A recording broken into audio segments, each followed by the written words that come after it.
stand over to the side. When I stand right there, he put the line up. Then he closed the curtain, which divide him from me. He on the other side, I'm on the opposite side. Keep in mind, I'm going to the bottom of the hill to move in the cell with my biological father, who was not a part of my entire life. She said, you really in the cell with your dad? My dad ain't popped out of the cell yet to make I know he hear what's going on. You hear everything that's going on in the bar. And if they call that phone, it won't be to talk to you. It'll be to verify that that phone is in there. Time, I got the phone under the pillow where I can see it. It light up, it's blocked. He said, the warden told me to give you whatever you ask.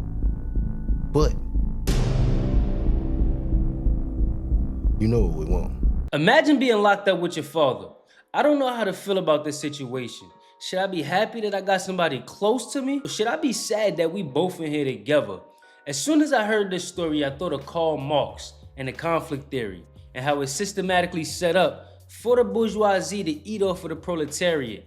Now, this is a prime example of generation incarceration. This story right here is about this guy that was locked up with his father, and essentially they started running the prison.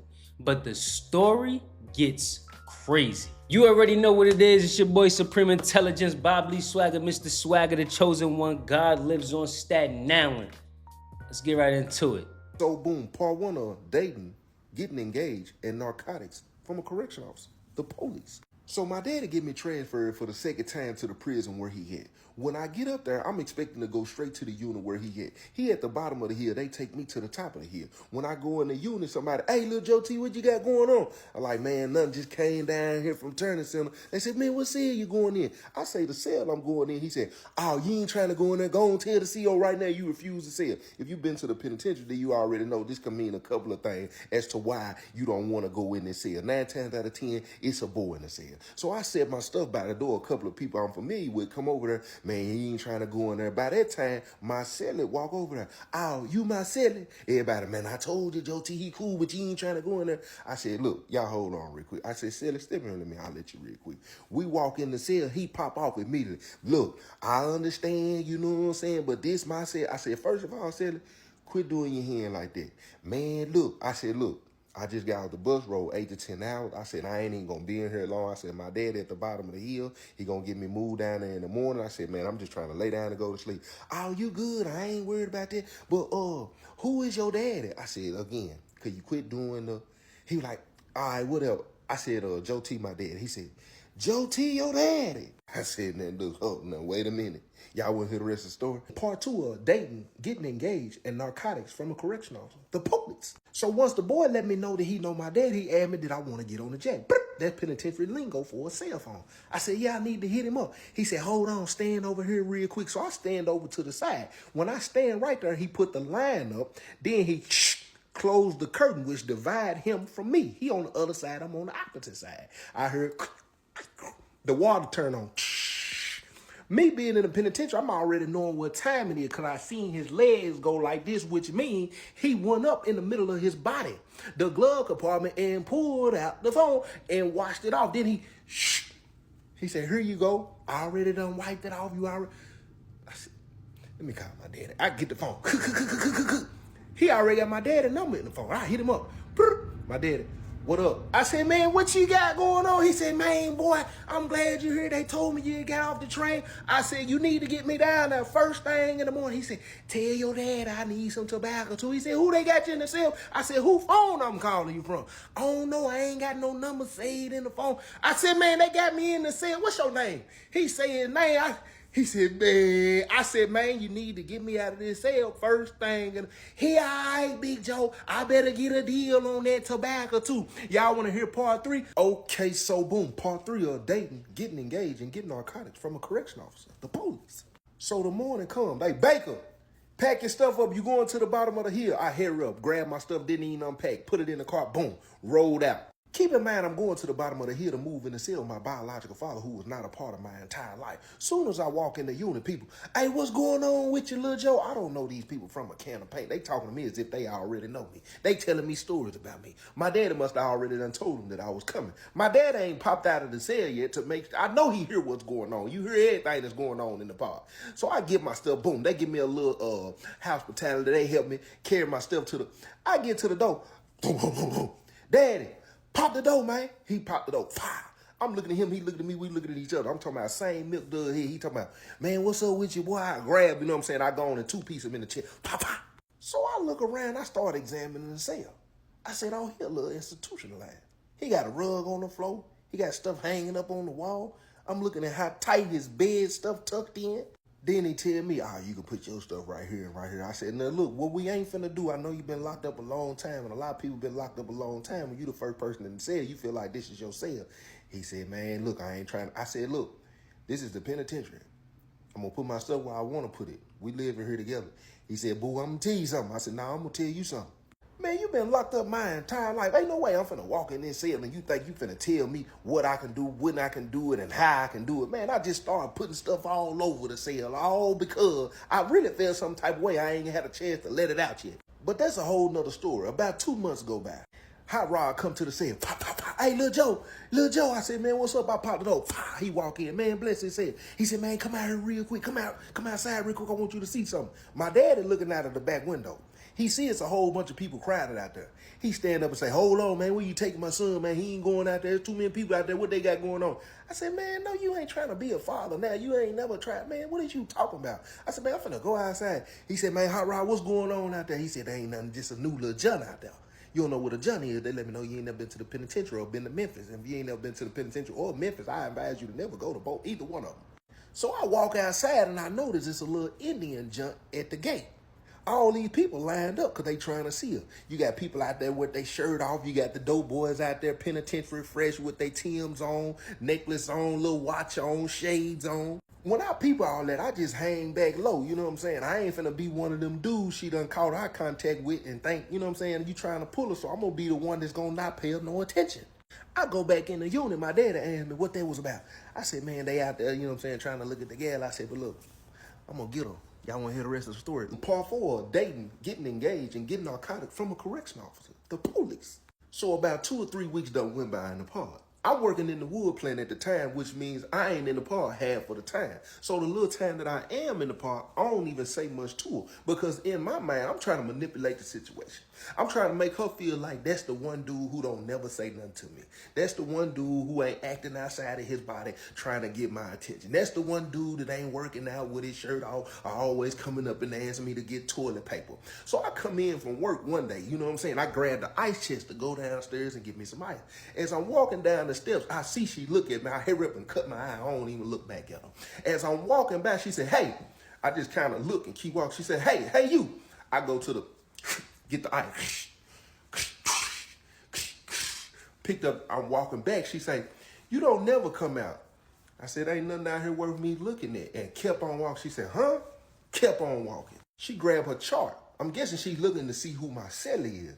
She see both of our names as Bake on there. 41, 41, 46, 14, 26, 31. She said, hey, who you in the cell with? I said, oh, that's my dad. She said, you in the cell? She said, you really in the cell with your daddy? I said, yeah, I kept on walking. I could tell from the look in her eye, she got intrigued. Okay, so it's starting to get sticky now. I done heard about correctional officers getting down, but nothing compared to what she's about to do. I found the rest of the story. This second part, he goes into a lot more detail. I do want to point out this one very important thing. This is all penitentiary mind manipulative games. It's pretty insane if you ask me. I got some homies that's in jail that got the gifted gab from God. I'm telling you, pen game crazy. They know exactly what to say at the right moment to get anything that they want. It's really a mind game when you're that much of a master manipulator. So for her to think that is something that they could grow on and actually have a real relationship, or if she's just being real naive and she knows deep down that it can't go nowhere, but she just wanted to do it for the thrill, either way, you got played. And I'm curious to see just how it carries out for her specifically. Now, a little bit of backstory. Keep in mind that his dad has been locked up for over 20 years at this point. So he's been doing his thing with like tobacco and other small things, but then his son comes along with the charm and they got an entire correctional officer willing to do, I don't want to give too much of the story, but he was definitely setting up a little Nino Brown type situation. You got to understand at some point in all of this, they get married. And just as a little side note, he's actually putting y'all on to some game right now. You seen that he said he ain't speak to her for about like 2 or 3 weeks. A lot of y'all be rushing to get the pussy when you can actually walk down to the lake and you might get more than what you expected. Just like this situation right here, man. Let's see what happens next. It was something different other than, and it was, you in the cell with your daddy. So she started asking questions. So then we started talking 2-3 weeks. I go to the shower. She come and stand by the shower, watching me, looking me up and down, all this old type of stuff. I would put the Muslim oil on, smelling good. She asked me where I get the Muslim oil. I'm cooking stuff. She asked me about the meals. I'm explaining stuff. Like you could tell she intrigued about all of this stuff. Then she started asking about my daddy. She's like, your dad never speaks to me. Like he'll look, and I was like, yeah, he's convict. Dad had been locked up 30-some years. 30 years? Like how? She was asking me how old I was. How old was you? And she was just, and so one day I walked up to her. My daddy don't know this. We got a cell phone, but we don't keep it in the cell. We never keep it in the cell. I write the number down and I go downstairs and I tell her, I say, look, what I'm about to say, you should let it go in one ear and out the other if you don't like what I say. She was like, okay, what is it? I said, what if it was a way we can talk outside of here? She was like, what you mean? I said, you know exactly what I mean. I said, remember what I said at first. I said, if you catch what I'm saying and you don't like it, let's just act like we never had this conversation.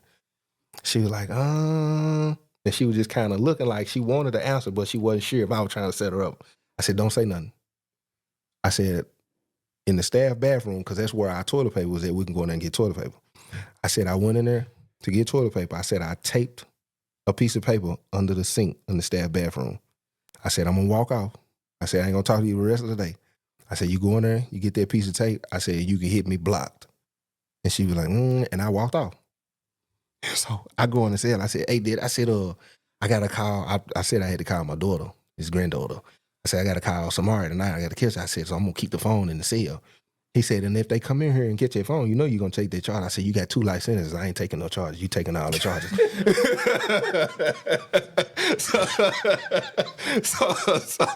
So he was like, you sure? I said, yeah. I said, we gonna keep. I said, I'm gonna keep the phone tonight. I said, he said, we ain't gonna do that no more. I said, all right, cool. So we keep the phone. They doing lockdown. She closing the door. Doom. And he was like, you sure? I said, yeah, I'm good. She come to the door, opens our door, and do me like this, and winks and close the door. Soon as she closed the door, my daddy stands straight up. What the hell was that? All right. I don't know. I think she liked me. He said, boy, don't you have them police brother? I said, man, we good. He said, all right. I still didn't tell him why I'm keeping the phone. I wait till she leave. I'm looking at the back window. She kind of waves as she leaving. It don't air all the inmates on the back window waving, so you don't know who she waving at. But to me, she waving me. I know she got the number.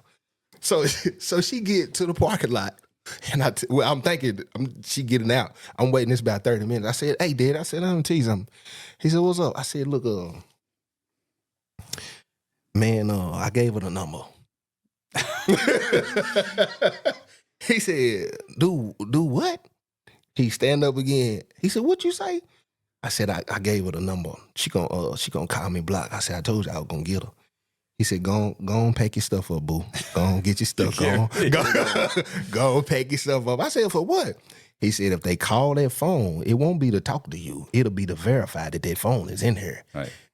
And when they verify it's in here, they gonna come in here. They gonna get it. And you gonna say it's yours. And you gonna you gonna go to the hole. When you get out, I get you back down here, but you're going to the hole tonight. I said, I don't believe that. He said, all right, well, let's see what I tell you. I said, I told you I was gonna get her. So we sitting there, he was like, she ain't called yet? I said, no. By that time, I got the phone under the pillow where I can see it. It light up, it's blocked. He see it because the crack of his bed, he see the light. He stand up. Go answer it. I said, what? He said, that's the green team. He said, I promise you, soon as you say hello, they gonna run in there. I said, I don't really. He said, well, go on answer then. I don't answer it. She called back again for about 5 minutes. Block. I answer. Hello? My daddy started grabbing my stuff. I said, hello? She said, hey, big head. I looked at my dad. I said, hey, little head. He said, straight. So we get to talking. My daddy tap on the bed. Elsa, she'll bring us something in here. I said, hold on. Heck I yeah. said, I thought you said the police was gonna come in here. He's, whatever you need me to do, just let me know. Oh, there you won't in because you see how I pulled it out. But we started talking. It probably wasn't 2-3 weeks, man. She started asking about penitentiary money. So I'm telling her, you buy a pound of tobacco on town, $25, $30 in here. It's $8,000, $9,000, maybe $1,000. You go buy a phone, $50. You bring it in here, it's $1,500, $2,000 at Northeast. So when I started telling her stuff, she was like, "Wow, Suboxone strips, you get 100 of them wrapped up. It's gonna look like a Jolly Rancher." Mm-hmm. They were selling them for 150. We was getting 300-400 of them at a time. You can bring that in easy. So when I started telling her that stuff, she wouldn't. At first, she was like, "Nah, I don't want to do nothing like that. If you need anything, I got you." So I answered, I was like, "Just one time, then." Just one time. She's already in trouble. She's already losing her job. Yeah, she's in trouble. She in trouble. So at this point, I get her. She bring me some green, and we get the strips in the green. She Mm-hmm. don't know the strips in the green though. We just had my daddy girlfriend to wrap it. It was already in it. So she bring it in, and me and my dad. This is one of the epiphany moments. We breaking down this green. He counting out his boxes and wrapping them, and I just kind of looked up at him.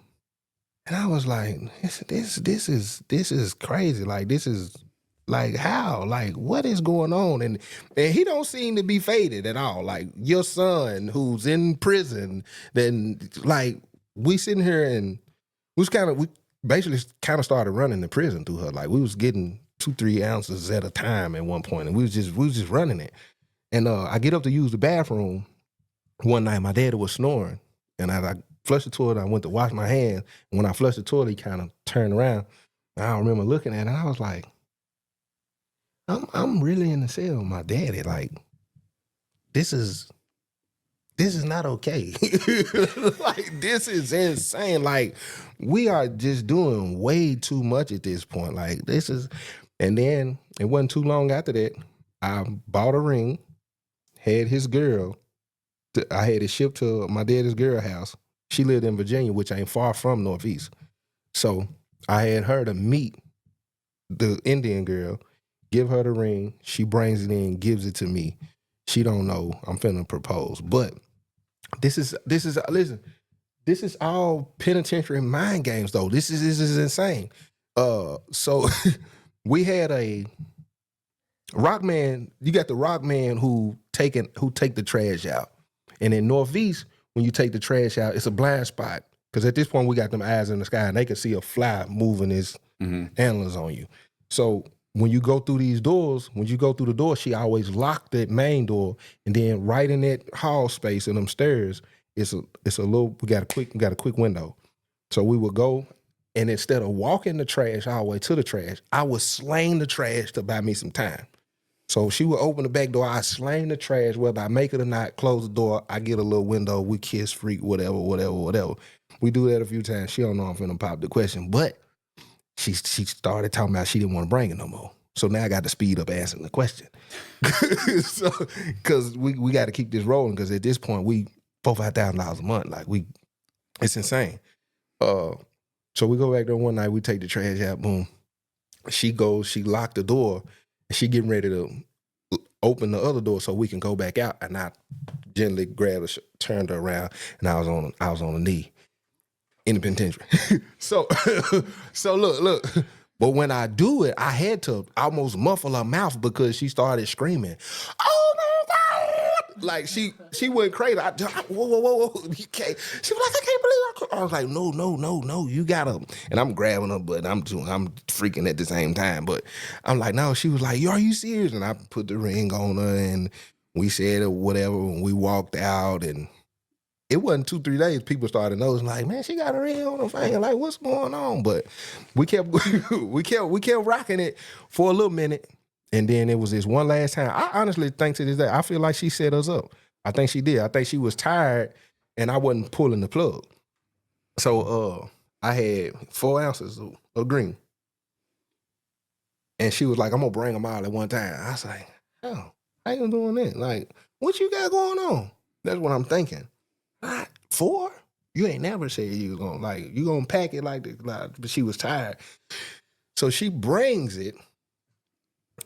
I switch it up this time because I didn't trust it. And so I had somebody else to move, like how I moved it was completely different. And I sent somebody to go get it, and then I told somebody else behind him to go get that and then move it and go in this cell, come out of this cell, go in this cell, go out of this cell, go in this cell. So they can't kind of pinpoint what's going on and how it's going on. So when that happens, my dad is at work in the kitchen. And we got Suboxones and stuff too. So it wasn't 5-10 minutes. Police run in and goes everywhere these people went. And then after they did all that, then they came to my cell. When they came to my cell, the cell that it was in, they walked out, they sit for a minute, they talked, and they went to the cell it was in. And when they went over there, I was like, oh man, this about to be ugly.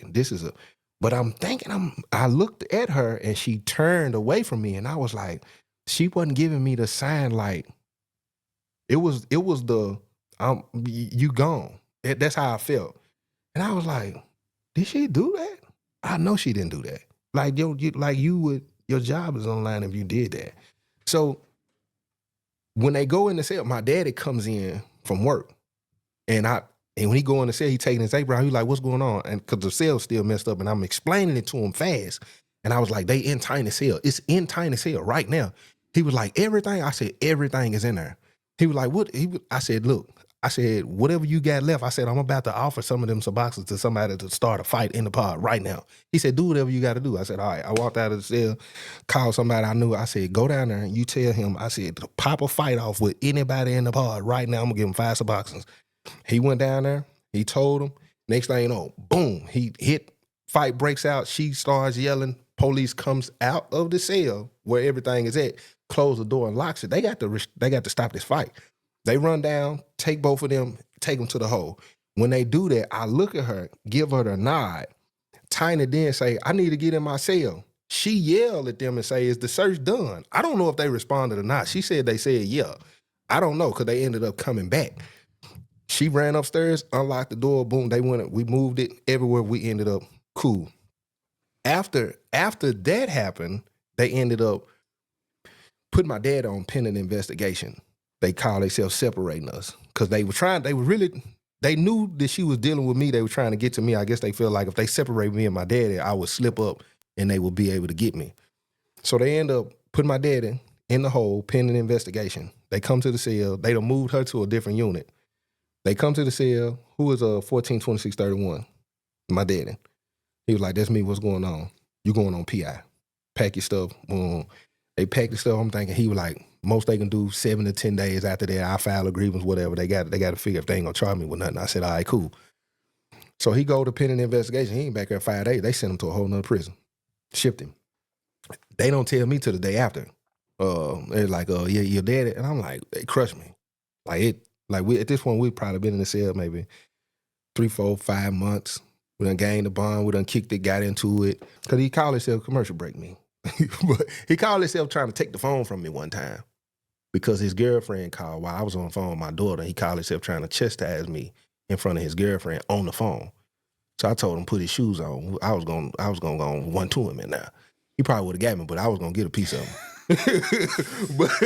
but so we ended up having him, and he ended up telling me he wasn't gonna let me use the phone. I ended up going to rough up Tiny, who was an old man. He smoking a cigarette. I went in the cell, roughed him up real bad, and he told my daddy, and finally me and my daddy, we was talking, and he turned his back on me, and I grabbed his shoulder, he threw his shoulder, and he started crying. And he was like, you don't love me. I was like, I do love you. He like, no, you don't. I was like, I do love you. I was like, I think sometimes you don't really understand the magnitude of your absence. What my mama went through, what me and my brother went through, I don't even think you realize you gave me and my brother 2 separate plugs. You the one told me, I recommend you BGD for the experience, was his exact words. When I asked him, should I do it? He said, I recommend it for the experience. So I'm telling him all these things, but at the same time, letting him know, I love you. Because a majority of that, I chose that life too. I wanted it. So we kind of both broke down, and he said some things that I ain't never heard him say. I got out, and ever since then we like this, that's my guy. And but they end up shipping him, and man, it didn't sink in until probably like 2 or 3 days after he was gone, because I'm thinking, dang. And I remember waking up one morning and I just broke down crying, and I was like, man, they took my dad, and he gone, like that's crazy. And I know he ain't coming back, and I know it's no chance that we probably end up. He gonna be able to get me moved to the prison again. I'm pretty sure it's in black and white now. They moved you the first time because of tobacco. Now they moving you this time. They moved you from Morgan County to Turner Center for, you got the same thing, track record every time you got moved. So this time, 9 times out of 10, no, it's just not gonna happen. And I had got some green through somebody else one time. Somebody got stabbed in the pod. A Mexican ended up stabbing somebody that owed him. A guy comes to my cell and says, JT, you might want to secure everything. Somebody just got stabbed. They probably about to come in here. I was like, all right, cool. I ain't moving with a sense of urgency because I'm thinking they going to come in and attend to the person who got stabbed. But my name was so hot and ringing. This guy had got stabbed. They ran in and came to my cell. They coming up the steps. The stab happened downstairs. So when they saying up top, I'm like, what up top for what? Like, it ain't even. So by the time I look out of the window and see Garcia coming, we see each other. I said, somebody down there got stabbed, bro. You finna come over here. And so I had. Do they think you stabbed him? Nah, he just used the opportunity. He just used the opportunity. So at this point, I'm scrambling because I didn't secure everything. I don't got the phone in the cell, but I had what they call thimbles of weed. So I'm taking the thimbles of weed and I'm trying to push them in my lotion. I get a few of them down, but a few fall, and I end up just throwing like 2 or 3 in my pocket. And he come in, he opened the door. He said, "What's up, little Joe?" I said, "What's up, Garcia? What's going on?" He said, "Oh, I ain't doing nothing. They said something going on down here. I got medical coming down here. I figured I'd come over and check on you." I said, "Somebody got stabbed and you coming to check on me?" He was like, "Yeah, what you got going?" He was like, let me pat you down. I was like, all right, cool. So when he come in the cell, I'm thinking about my wood playing job. I'm thinking about the write-up, and I'm getting ready to go for parole. I'm getting ready to go for parole in like 3-4 weeks. I'm like, so he was like, let me pat you down. And I reached in my pocket and went for the toilet. He grabbed my hand. He said, if you move after this, that's assault on an officer. He said, whatever that is, he said, he said, if it's brown, he said, I'll flush it. He said, if it's anything else, I can't promise you that. I said, it's brown, Garcia. He said, well, if it's brown, let me see it. I'll flush it. He said, I'll flush it myself. I said, man, come on, man. He said, if you move, he said, give it here. I said, man, here, man. And it was 2-3. He said, I thought you said it was brown, little Joe. Dang, finally got you. I said, he said, you know this your job. Right up. He said, is you the wood plant? I said, man, I don't care nothing about that wood plant job, man. I'm good. He said, yeah, you probably saved plenty of money, and you know how I know you. He hinting to her. And I was like, whatever. He leave. They write me up. My cell at the time told me he'll take the charge. We was going to try to fight it at the D-board by saying I had put on his basketball shorts.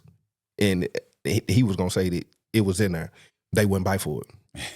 So no, I go to the D-board. They got Arby's in there. When I walk in the D-board, I'm at the wood plant, scraping wood.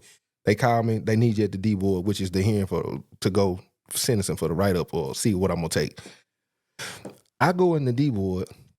It's Arby's in there, chicken strips, fries, drink. I sit down, boom. He slid it across the table. He said, hey, go ahead. I said, Arby's? I said, nah, I don't want that. I was like, man, what's going on?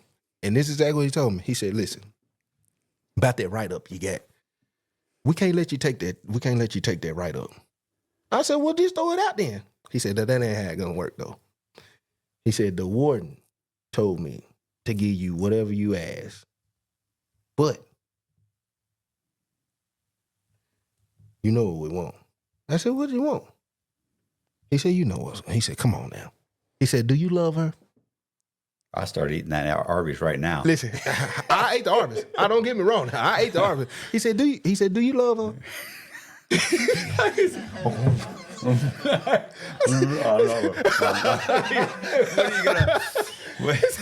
He said, "You do know, if I decide to send you to another prison, she'll be talking to somebody else about tomorrow. She don't care nothing about you."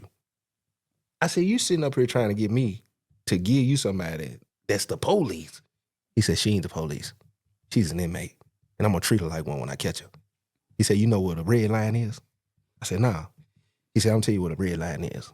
That's when a government official is working with the enemy." He said, "You can get my license plate number and find out where I live, find out where my other coworkers live. You can find out where the kitchen workers work at if you live at if you wanted to." He said, "People like her are dangerous to people like me because we have to come in here and do our job. She can give you information to find out where we live and you can get things done us on the street. So when I catch her, I'm a redline her and make sure she never gets to work for the government again." When prison is no longer prison no more, that's when you got it for me. I had to cut it off right there, but he goes on to say how the cops was really harassing him, trying to get him to give up the number that he had to the correctional officer. Also, when the cops was doing all of this interrogation stuff with him while he's inside prison already, they was really just putting him into more danger because they was taking him places where the inmates would think that he's working with the police. But this guy is a unicorn because the most mind-blowing part of it all, he didn't go down for it. He didn't snitch on her, so she got to keep her job. I think she quit a little bit later on. And he got moved to another prison, so he wasn't in danger with the other inmates. So this story was definitely a one of a kind. This guy's been going viral on all social media. He actually got a book out and a show on Tubi. It's called Traps if y'all wanted to go support him. However, he has stories since he was 14 years old that would blow your mind for days. So I may do another video on another one of his stories. But for right now, you already know what it is. Wabble-dee, dabble-dee, it costs nothing to show love. So make sure you hit the subscribe button, and I'm gonna see y'all in the next video.